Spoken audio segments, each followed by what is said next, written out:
Welcome to One Slot, where conversations explore themes that seek Africa's growth. Today, we take on a controversial personality in the Black nationalism movement and discuss how his legacy continues to influence people of African descent. I'm talking about Marcus Garvey, the founder of the Universal Negro Improvement Association, UNIA, established in Jamaica in 1914. The aim was to attain Black nationalism. Through the UNIA, Garvey also pushed to support the Back to Africa movement. He built restaurants, shopping centers, and even shipping lines to encourage Black economic independence. He indeed promoted and enjoyed a period of profound Black economic success.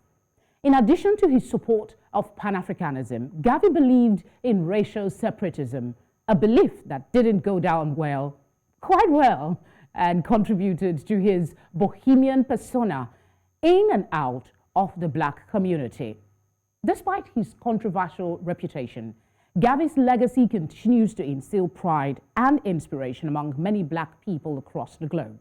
My guest is Marcus Garvey's second and only surviving son, Dr. Julius Garvey. He is a surgeon and medical professor. Julius Garvey was born on September 17, 1933 in Kingston, Jamaica, to United Negro Improvement Association founder Marcus Garvey and his wife Amy at the time. Thank you very much for speaking with us, Dr. Garvey. Thank you for having me. It's my pleasure. Many of our viewers may not know about the legend we're about to talk about right now. So for the purpose of letting us know the phenomenal figure we're about to talk about, could you give us a little about your father and how he came to found the UNIA? Yes, my father was born in Jamaica of Afro-Jamaican parents. His father was a mason, a very skilled mason, and his mother was a small farmer as well as a domestic worker. And he was born on the north coast of Jamaica, growing up there in terms of high school. And then he was apprenticed to his godfather, who was a publisher. So his early training was as a publisher, and he became a master publisher at a very young age, moving from the country to Kingston, which was the capital of Jamaica. He was very well read because his father had an extensive library. And he himself, at an early age, seemed to want to develop himself as a person, as a personality, and was involved in literary movements. He was involved in elocution contests. He was involved in uplift, as they used to call it in those days, of Jamaicans. And this was, of course, in the early, this was, well, he was born in 1887. So this would be in the early 1900s, early 20th century. So growing up there, he left Jamaica in 1910 and traveled extensively throughout the Caribbean and throughout Central America. He went to places like Costa Rica, Nicaragua, and Panama. He worked on the Panama Canal. He developed a newspaper there in Costa Rica, El Nacional, and also one in Panama. And he was always interested in the condition of the workers, and he protested to the British consul there in Costa Rica about the conditions of working, etc. He came back to Jamaica and in 1912, and then traveled to England. Well, he traveled to England, yes, but also to the continent. So he went all over in Germany, Italy, France, Netherlands, etc., and Ireland and Scotland. Really seeing how the empire functioned, because at that time, of course, the British Empire was at its height, and Jamaica was a colonial territory, and we were part of colonialism. So after his travels, he also attended courses at Birkbeck University, And he worked as a journalist for the African Times and Orient Review. A gentleman by the name of Deuce Muhammad Ali was the editor and publisher. He was an Egyptian. So my father then learned extensively about Africa, both the ancient Africa in terms of Egypt and Sudan, etc., as well as modern Africa. And he communicated with many African students as well as sailors and so on in London, which was, of course, a cosmopolitan city. So he had read Booker T. Washington's book, Up from Slavery, which was his response to conditions in the United States of America, and the founding of Tuskegee Institute, which was a way for African Americans, if you will, to begin to be involved in the industrialization process that was taking place at that particular time. So when he came back to Jamaica in 1914, he formed the organization, which is the Universal Negro Improvement Association, an African Communities League, UNIA for short, and ACL. There we go, very nice. So this was formed in 1914 when he came back to Jamaica. And it was being developed in Jamaica. And as he said at that time, that he had traveled all over the world, and wherever he went, he saw that African people, well, at that time we were called Negroes to a large extent, were always at the bottom of the scale, and we had no representatives of government. Nobody represented us at any high level. We were always at the bottom of everything. So this was the purpose then of the organization, was to unite us as a people, and to be able then for us to develop economically and otherwise, and to have representatives wherever we were that defend our interests. You're actually taking on the other part of the question that I wanted to ask for you to, which is great actually, for you to, beyond encouraging Black Americans to be proud of their identity, what would you describe as, you've mentioned some of them, but what would you describe as the core thrust of his ideology?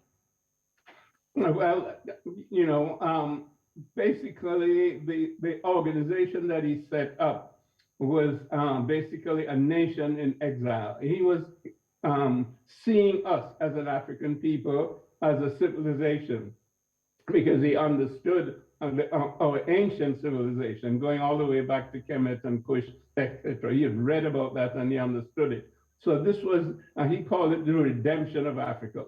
And all of that meant, which is the redemption of African people, the control of the land and the resources of Africa, and as he said, Africa for the Africans, those at home and those abroad. So it was an ideology that was reconstructing us as a civilization, African humanism at its core. And this was what he propagated, this was what his organization manifested. And of course, it had to have an economic base as well as a land base. So these were some of the projects that he developed through the organization. Okay, we know that your dad, without doubt, was a very controversial figure. And his brand of Black nationalism at the time clashed with those that were already established in the movement to try and, liberate the Blacks, so to speak. And he was criticized as an imposter, particularly after he announced the founding of the Empire of Africa and himself, the ruler, a provincial president. Many say he was both racial purist and a Black separatist. I mean, for people at that time who were just looking to find a self-sustaining Black nation within the American setup, that would have been confusing, wouldn't it?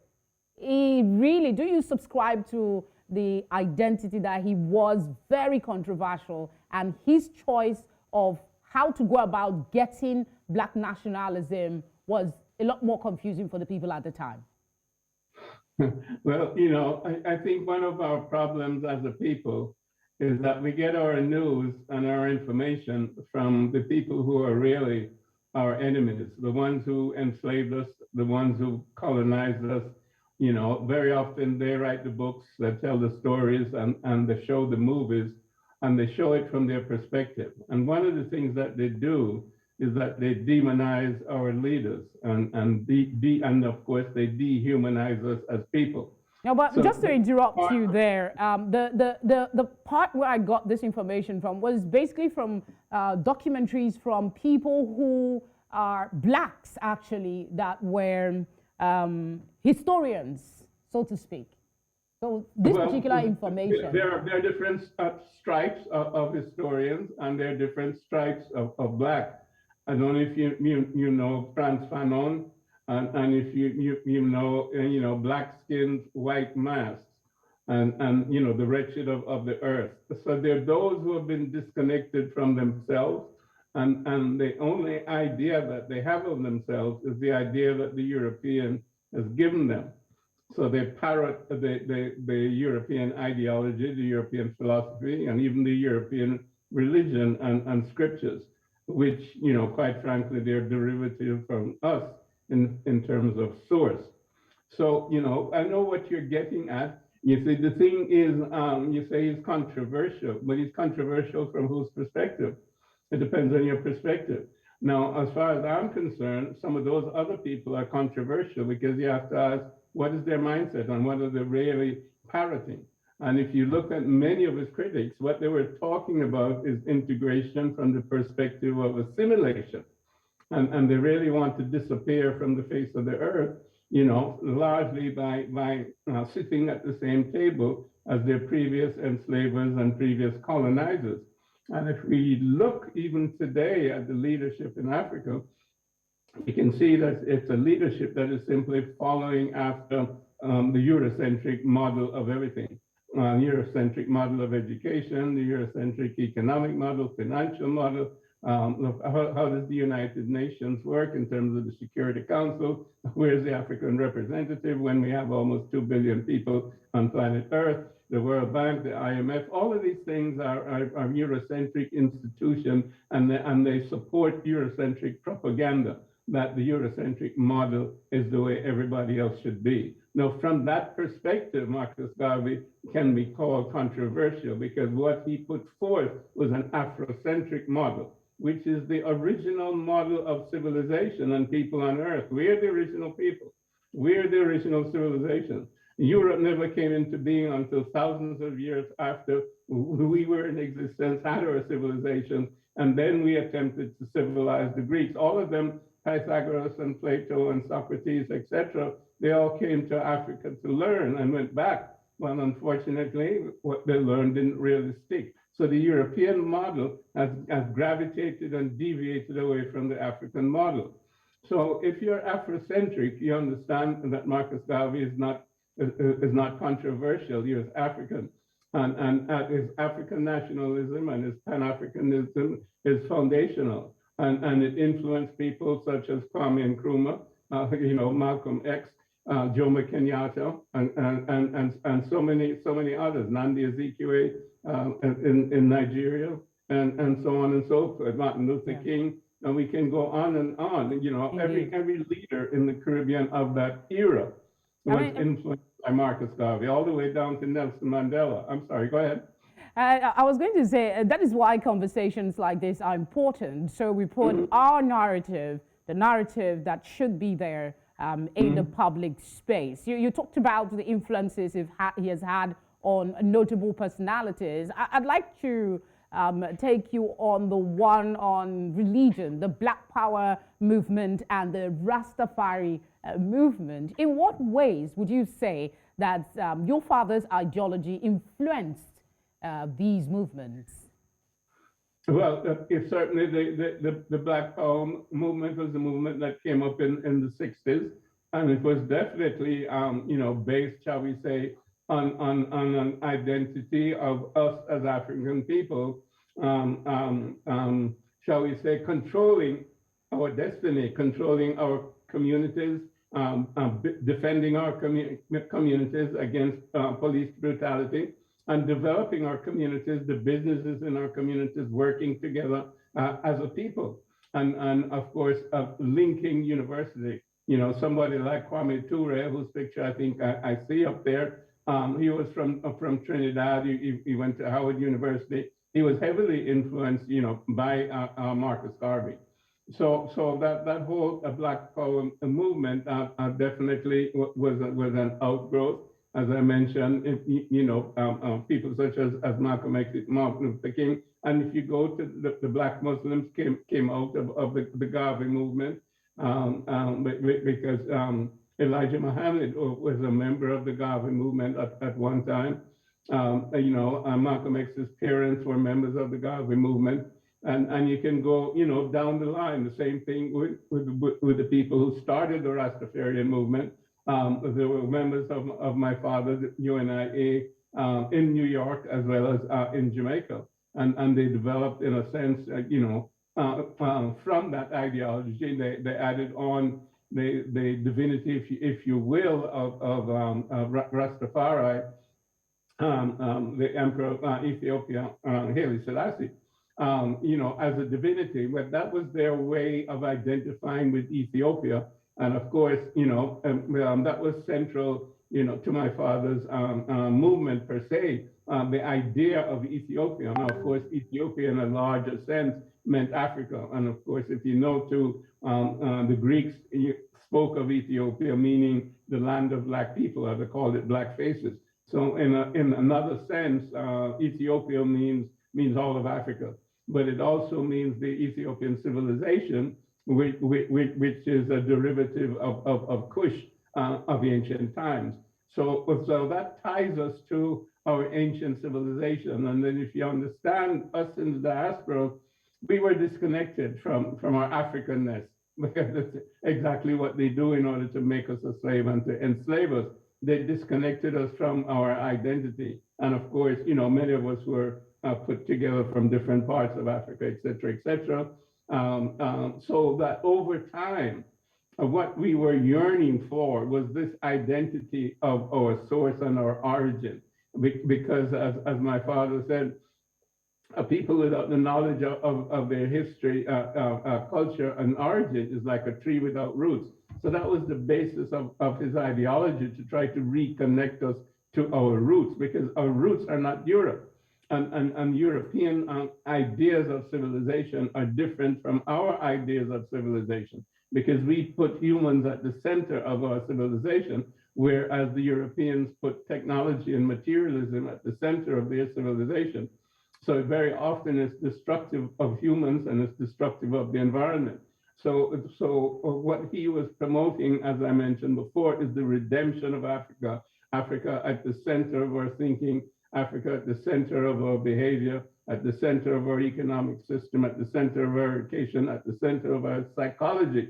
We have to liberate our minds from mental slavery, because while others may help us free the body, none but ourselves can free the mind. So this was a full liberation of African people from European domination. So from that perspective, he's African-centered. He's not controversial at all, certainly not in my mind. And in the mind of many of his followers, some of these people that you talk about, nobody ever, up until now, had the following that Marcus Garvey had. He had anywhere from 6 million to 11 million people in his organization or following him in the 1920s. Nobody has ever done that. Nobody. So when you talk about controversial, then who is mainstream? All of these other people who are bickering and so on and so forth were jealous of Marcus Garvey, or they had these ideologies that were catering to the dominance of white people. Right. They were educated by white. Marcus Garvey was largely self-educated.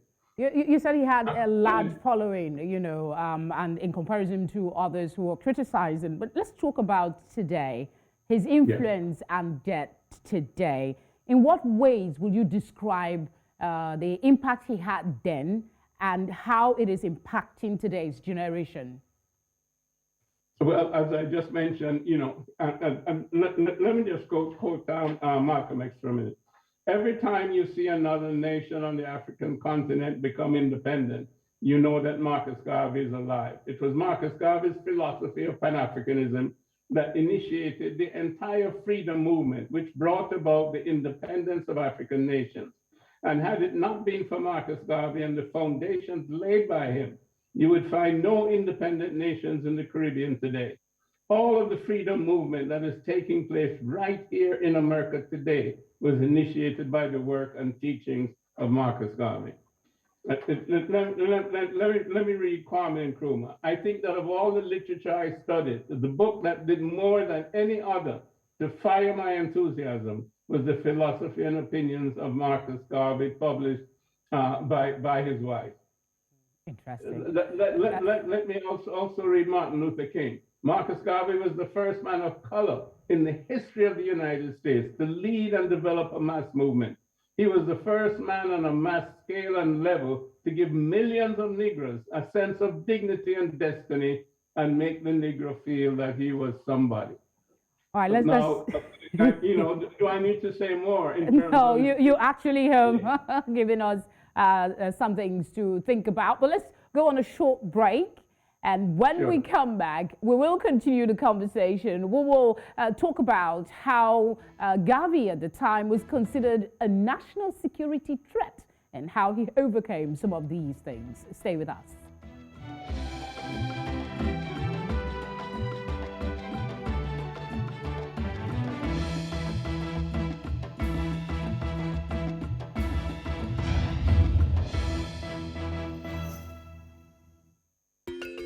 Africa is rising.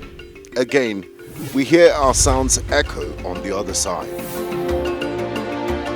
Afrobeat and Afropop reinvented, hip life brought back to life, new energy infused into Kwaito and Kwela. Africa is balling. Every stroke, every shot, every raise, we find our place at the top. Taking the helm of real power, new hopes for democracies. A breed of entrepreneurial tigers, audacious storytellers, and a promising generation raring to go. Truly, Africa is rising. And this is where the stories that define our continent live.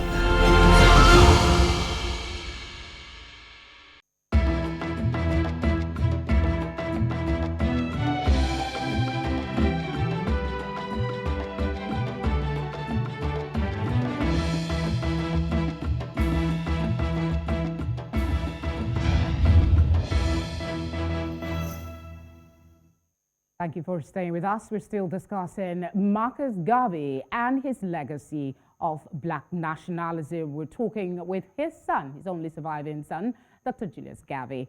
Okay, so before we went on that break, I did intimate we'll be talking about how he was described as a threat to national security. Rival Black leaders also thought he was a threat to the movement that they, at their time, were trying to create as well, to live within the American society. Yet, here we are, discussing the phenomenal role he played in pushing a proud African heritage. How do you think his message survived, and why is it, I know I've asked this question in a roundabout way before, but how did that message of decades ago survive, and why is it still relevant today? Well, you know, the message survives, number one, in his children. Both myself and my brother preach his message, if you will. But again, as I mentioned, he had anywhere between 6 million and 11 million followers worldwide. Now, those followers had children, and they had relatives, and children have had children. So we've had, you know, almost about at least 2 generations since Marcus Garvey, and almost 3 generations. I mean, I have grandchildren now that are in college. So we pass that message down. So if you multiply that let's say 10 million, you know, over time by 3 generations, you will find that there are, you know, let's say 300 million Garveyites out there. And when you scratch the surface of many people who are in different positions today, I've met so many people. And they come up to me and they say, you know, my uncle or my grandfather or my dad or whatever, you know, was in the UNIA, or in my living room or in the kitchen or in the dining room was the picture of Marcus Garvey, and my father always this and my father that. You know, I know Malcolm's daughter, and she tells me stories about him and Marcus Garvey and so on and so forth. So Marcus Garvey is alive and well, all over the African diaspora and the African continent also, to whatever extent that is. But definitely all over the African diaspora. And, he's had influence. There's a street in Namibia named after him. I was there in 2017, and et cetera, et cetera. And, the UNIA helped the Namibian freedom movement over time, but back in the 60s, et cetera.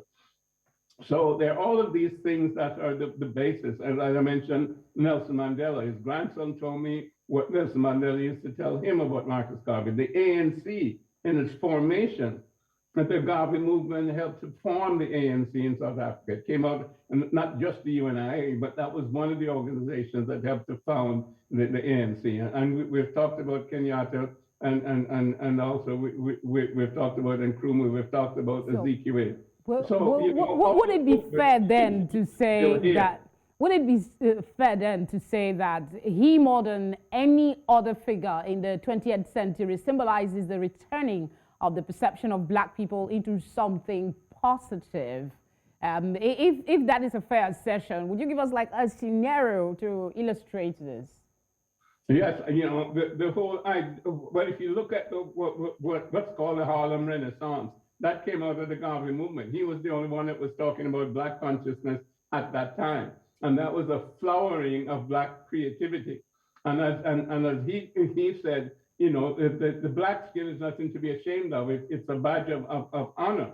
And the whole idea of you putting up Black power, Black is beautiful, came out of the Garvey organization. The Brathwaite brothers, they were members of the UNIA, and they had a whole, aesthetic of natural hair, and Black beauty. Whereas at that time, people were straightening their hair, bleaching their skins, and trying to look like white people as the epitome of beauty. So there was a Black aesthetic and a Black literature, etc., and creativity that came out of the UNIA. And the same thing happened in Jamaica in terms of the Rastafari and in terms of reggae. All of those reggae artists, they came out of Garvey. Bob Marley, when he says, "Liberate your mind from mental slavery," that's a Marcus Garvey speech of 1937 in Halifax, Nova Scotia. If you look at all of Bob Marley's work, Get Up, Stand Up, it comes out of that Black nationalist Garvey ideology. He used to read Garvey. If you saw his performances, you'd have a picture of Marcus Garvey and a picture of Haile Selassie as his backdrop. So, it's pervasive in terms of his influence. And, if he said, take the kinks out of your mind, don't take the kinks out of your hair. He was the first one that made Black dolls. He had a factory that made Black dolls so that we could respect ourselves. At that time, psychologically, little Black kids were learning to play with white dolls. So they loved the white dolls more than they loved the Black people and themselves.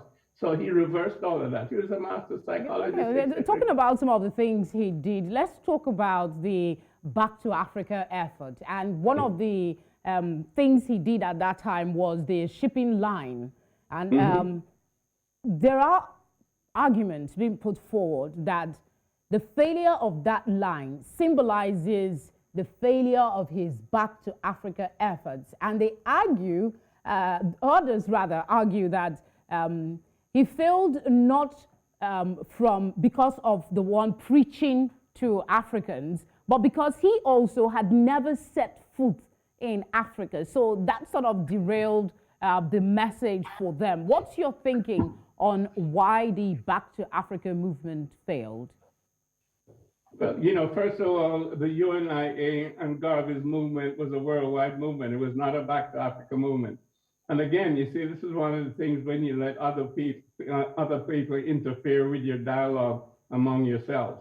Like people tell you that you should integrate. Well, what they're talking about is assimilation, and then they say Garvey is a separatist. He's not what was the purpose of the shipping line? Let me make my point.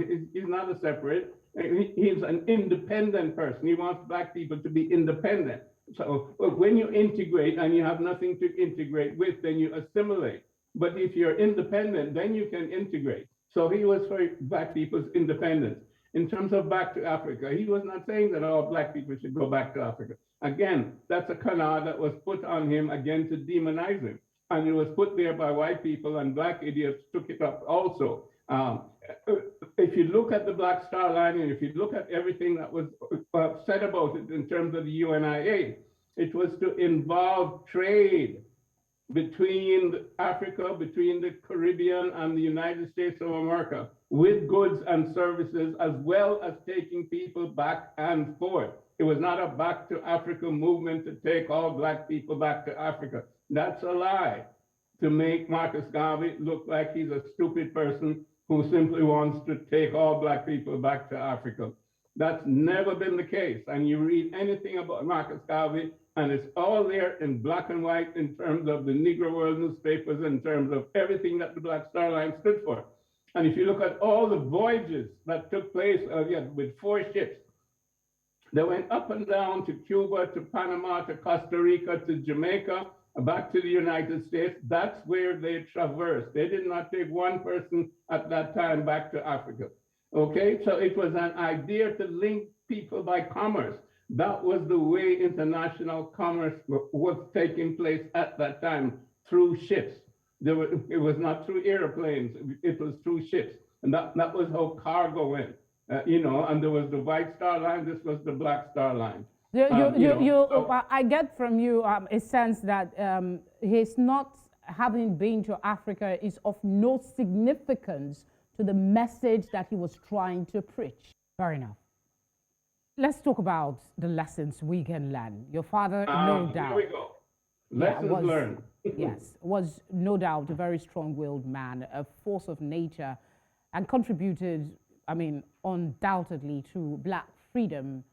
What can Africans learn from the tremendous courage it took for him to be so vocal in a time when it was mostly risky to be talking about black freedom and what that truly means?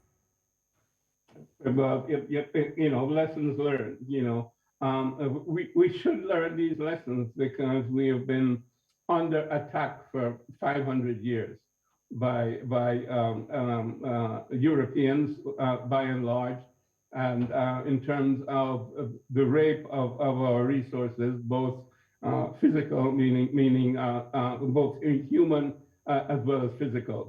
As you know, Africa is the richest continent in the world, but at the same time, it has the poorest people. And that's because Europeans have been raping the colony and the resources, whether it's the Boers and the English down there in South Africa with the diamonds and the platinum, etc., or in the Congo, where Leopold killed 10 million people in 10 years, and the Belgians are still, and the Americans are still ripping out the coltan and all the other minerals, out of Congo, and so on and so on and so on and so on.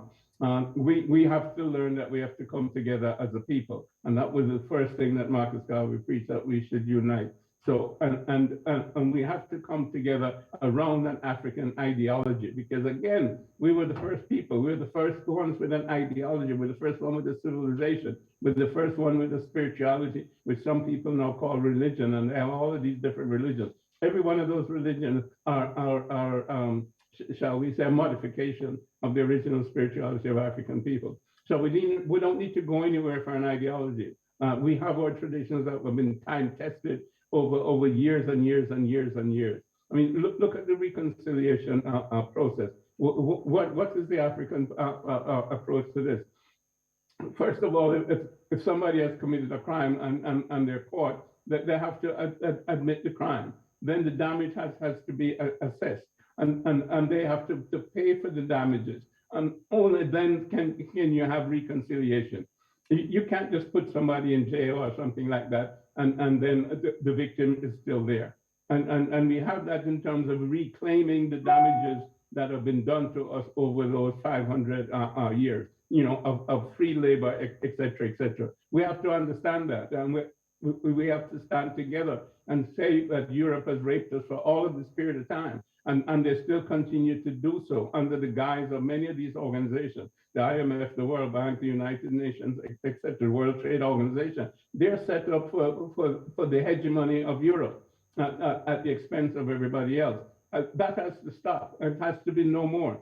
Like the Ethiopians are saying, no more of that neocolonialism. We have to turn the corner of that. And that's what Marcus Garvey was preaching 100 years ago. And it's time for us to understand that, and time for us to have the kind of leadership that understands that and moves together. I see things happening in Mali, and they're trying to throw the French out of Mali, and I think that's wonderful. I see Ethiopia standing together and trying to stand against the disunity of the Tigray people, which is being supported by Western neocolonial powers. So I stand with Ethiopians and saying no more. I stand with the Malians and saying that the French should get out of the Francophone Africa, because the French people are raping Africa $500 billion a year. I mean, it's ridiculous. And they go around, preaching unity and fraternity and all this other nonsense. It's propaganda.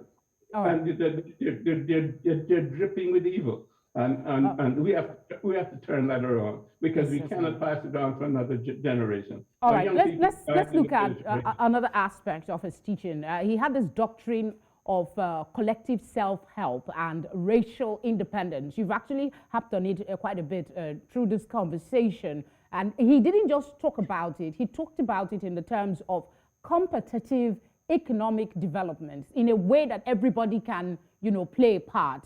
What lessons in the current African setting should leaders speak from his effort in this direction of collective self-help and independence through competitive economic development? Yes, as Marcus Garvey said, without commerce and industry, a people perish economically. And he was saying at that time, the Negro is perishing because he has no economic system, and that we must create our own. And that's exactly what the Universal Negro Improvement Association and African Communities League did.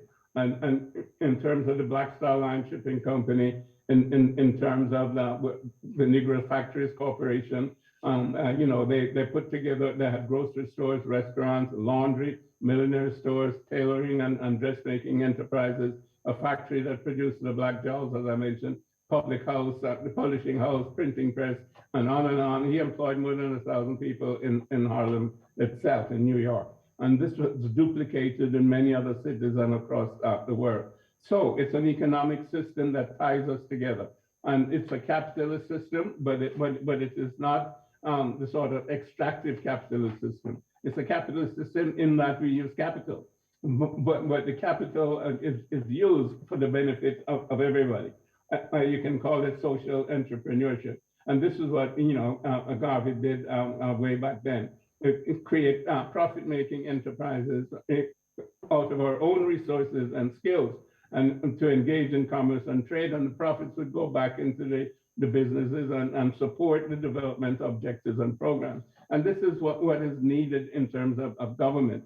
If you look, for example, at this is real estate capitalism. That's what he was advocating back then. And the UNIA was a nation in itself, a nation in exile. And if you look at state capitalism, who is practicing it? China is practicing state capitalism. Okay, and what has China done? It has lifted something like, 500 million Chinese out of poverty in the last 50 years. That's what state capitalism can do. And that's what Marcus Garvey was advocating 100 years ago. So we don't need to follow a communism. We don't need to follow socialism. We don't need to follow the globalization and the extractive, voracious capitalism that Europeans have put forward. We need to go to state capitalism, which is very much an African tradition. The wealth belongs to the community, always, going all the way back to Kemet, the first civilization. So, that's what Marcus Garvey recreated. And that's what we have to do in terms of the leaders currently now in Africa. The resources that belong to a country have to be used and capitalized, and the proceeds used for the development of the people in that country. Not for a few big shots who have BMWs and Rolls Royces, etc. And then when they get sick, they go to Europe or to India or some other place to get their medical care, because they don't even have adequate hospitals or medical care in their own country. That's a disaster. And that's a mindset that has been developed because we're following the Eurocentric model of individualism, of greed, of competition, and the human being is a human being in relationships. The human being is not a human being by themselves. Nobody is ever by themselves. You're either in a family or in a community, in a tribe or a nation. You No never man mind. is indeed an The island, idea for of real. the European individualism is an aberration, okay? And it's All right. leading to disaster. All right, I want to refer you back to something you mentioned earlier that's attributed to your father, and that's Black is Beautiful. I want to ask a question in context of his defense of African humanism. You also talked about that earlier in the course of this conversation. I want you to discuss in the context of the good of the African person being the purpose of all actions. I want you to talk about humanism in that aspect. I'm sorry, you have to repeat that. I didn't quite get the drift. Okay. Well, I referenced your comment about Black being beautiful, Yes. attributed to your dad. I'm asking, what can we learn from his defense of African humanism in the context of the good of the African person being the purpose of all actions? Okay. You know, as African people, and again, we have to go back to our traditions. We believe that, you know, a person is both a spiritual entity, a mental entity, and a physical entity. And the individual manifests separately because of his physical presence. But obviously, his spiritual presence has no boundary and has no borders. And that is what links him to the source, and that is what links him to his family and to his community and to his ancestors. That's African thinking, that's African beliefs. And that is what comes down to us as individuals. So that we're individuals within a society, within a framework of unity. That's the spiritual essence of who we are. And our worldview is a worldview not only of the living, but it's also a worldview of the ancestors and a worldview of those to come. So we shepherd the environment. If we don't destroy the environment and use it, you know, for our own benefit, and like in America here, 60% of the population is obese because we're using up all the resources of the world, and we have starvation in some other parts of the world with our globalized economy. No, that's Eurocentric, that's not African. So the African individual, you know, and this is very, very, very key, you know, and that's the whole business of the transformation of the African. Back in the day, in my father's day, they were talking about the new Negro. Okay, the new Negro that had come out of slavery and was manifesting himself. And that's how we had the Harlem Renaissance, etc., and the different flowering of Black consciousness. Now we have to talk about the new African, who again is throwing off the Eurocentric paradigm, developing the African paradigm with the understanding of his history and his traditions, and developing his own systems of African humanism based on those traditions. But the individual has to understand this. It has to be taught in terms of education. It has to be taught in terms of the spiritual environment, whether we want to call it religion or what have you.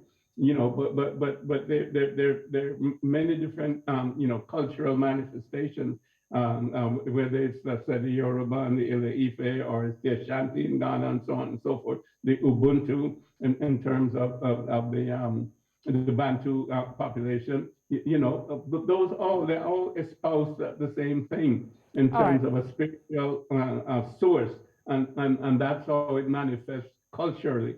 Through our mind and through our physical entity, but it's all one, and we cooperate in terms of politics and in terms of economics and in terms of culture and sociology. All right, I wanted to speak on his passionate love for education beyond the ordinary artisan prep, you know, people getting some skills. Even while in prison, he wasn't deterred from continued personal dedication to self-education. What can we learn from him in that aspect, and the efforts of the UNIA in terms of the emphasis they placed on education? Yes, you know, my father says intelligence rules the world, and ignorance carries the burden.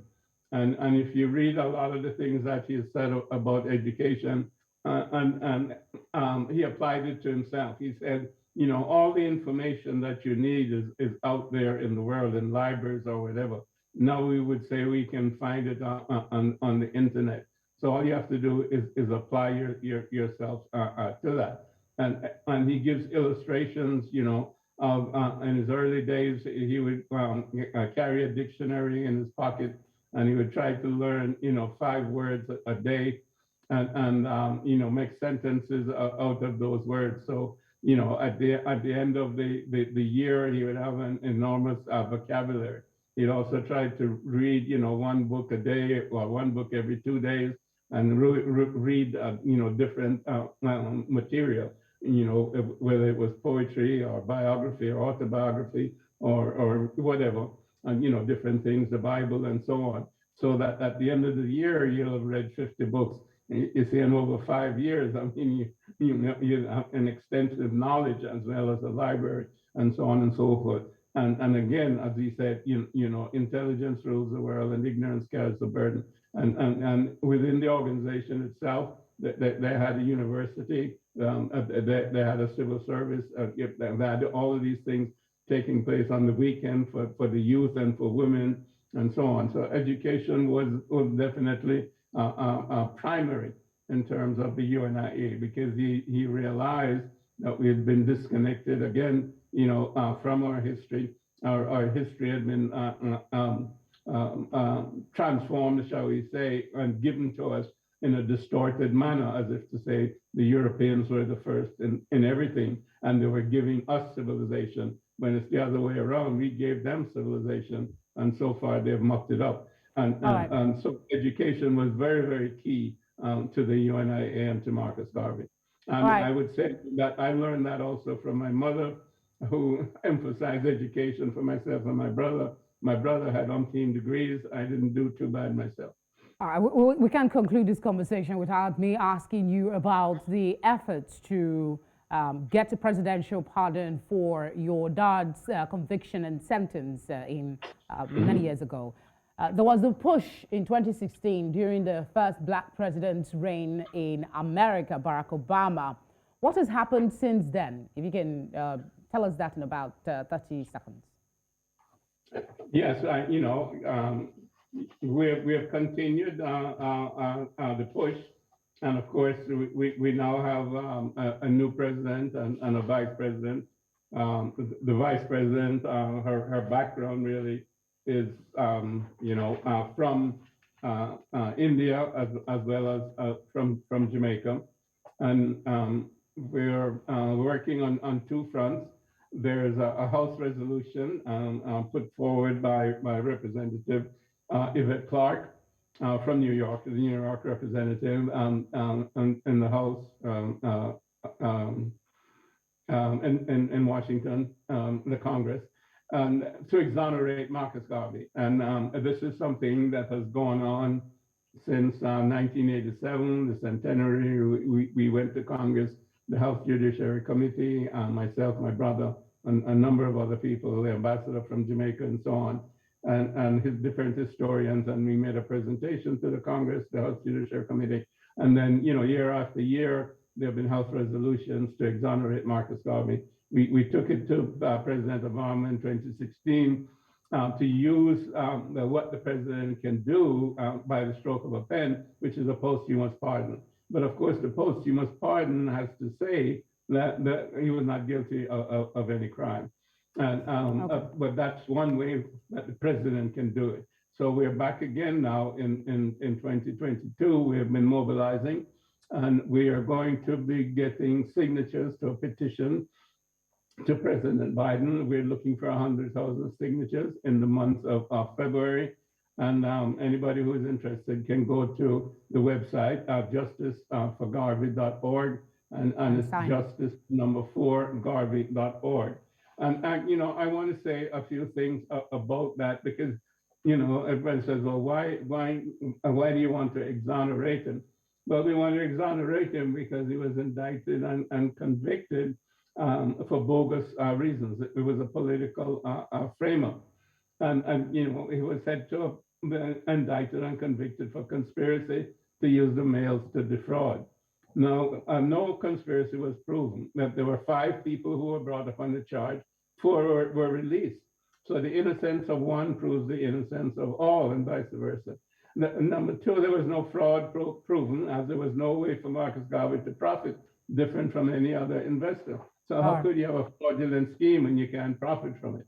And we can go on and on. There was no evidence that he sent misleading information. I think that information is actually available in the public domain. You know, the explanation that has been given for why you want him to be pardoned. You've lived a long life. If you can make this response really short, I'll be grateful because we're out of time, but I needed to ask you this. You've lived a long life and have seen the evolution of things since the time of your father. What future do you see for the black race?